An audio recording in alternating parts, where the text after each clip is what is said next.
Hey guys, AndrewmanGaming here, and today I'm going to talk about something that I didn't ever really think I'd have to talk about, and that's Steam hackers. So when it comes to Steam hackers, I was always under the impression that if my account ever got hacked or anything, Steam would work with me, and we'd find the hacker, and we'd ban the hacker from Steam, and he'd get in trouble, and I'd get all my stuff back, and everything would be hunky-dory, and it'd be awesome.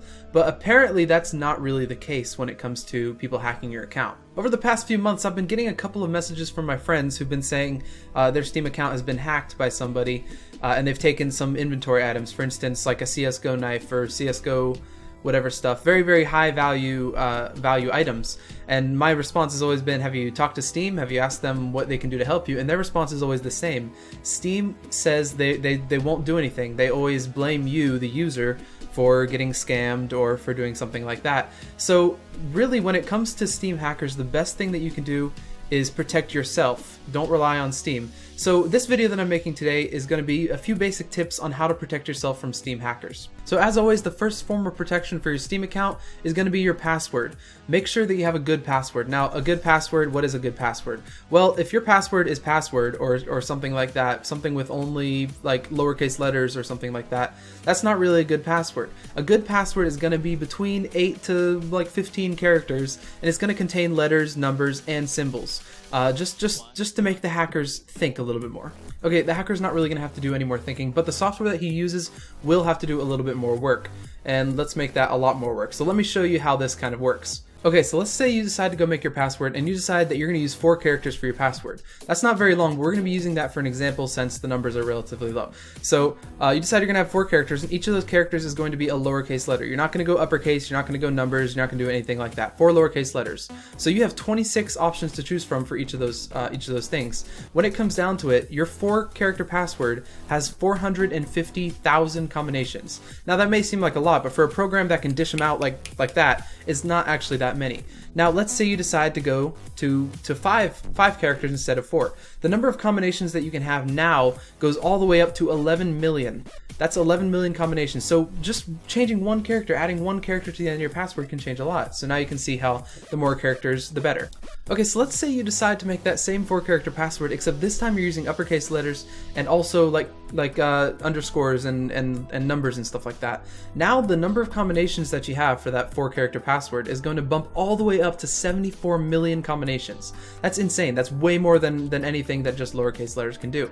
Let's say you decide 5 characters. 5 characters is going to jump all the way up to 7 billion combinations. That's the number of combinations that your password has, as compared to the 11 million with just lowercase. So when making a password, it's very important that it's long. It's a long password, roughly 8 to 15 or whatever characters, and it's gonna include numbers and uppercase and lowercase and some characters as well. That helps to make your password way difficult to crack.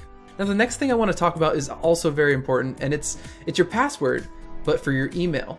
Now you may be thinking, this is a Steam video, why am I talking about email if this video is all about Steam? Well, here's the reason. So usually when you sign up for an account anywhere on the web, it links it right back to your email. It asks you for your email and it links it back to your email.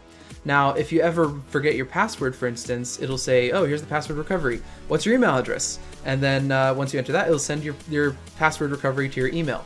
Now what if a hacker doesn't get into your Steam account but gets into your email? Now that hacker can go onto your Steam account and request a password recovery and then use it on your email to change your password and stuff. They can hack Steam without ever even going into your Steam account. They just have to be in your email. So this is why you have to have a good password for email. Pretty much all the same things apply. I mean, lots of characters, different types of characters, same thing. Make your password long.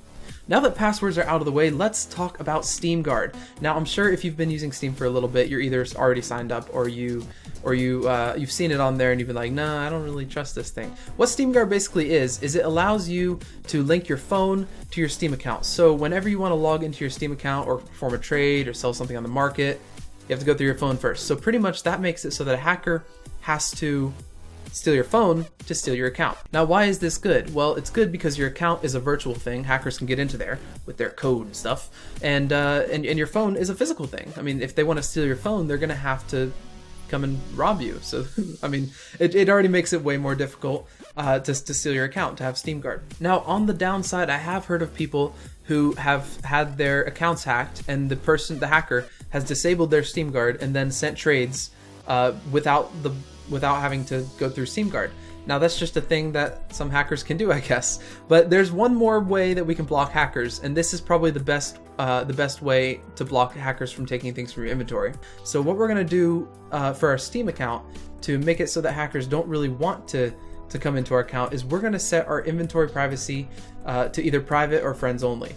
A Steam hacker is way more likely to try and hack you if he can see what he's gonna get. But if your inventory is on private, the hacker has no idea what's in there. It could be something good or it could be something bad. So why would they waste their resources trying to hack you when they can always just go hack someone else who doesn't have their inventory private and they can see exactly what they're going to get out of it? Okay, so let's recap. You want your password to be long and have lots of characters in it to make the hacker take a little bit more trouble trying to get into your account. You want your email to have a really good password as well, but not the same password as your Steam account. You want to use SteamGuard because it makes it so that they have to steal your phone to hack your account. And you want to change your inventory settings to private or friends only. I'm not going to give you any guarantees, but doing all 4 of these things will make it so much less likely that a hacker is going to try to steal from your account. They're not going to know what they're getting into. It's going to be hard to get in there. It's just not worth it for them. So do all these things and you should be good. If you liked the video, hit that like button, comments down below, and I'll see you guys in the next video.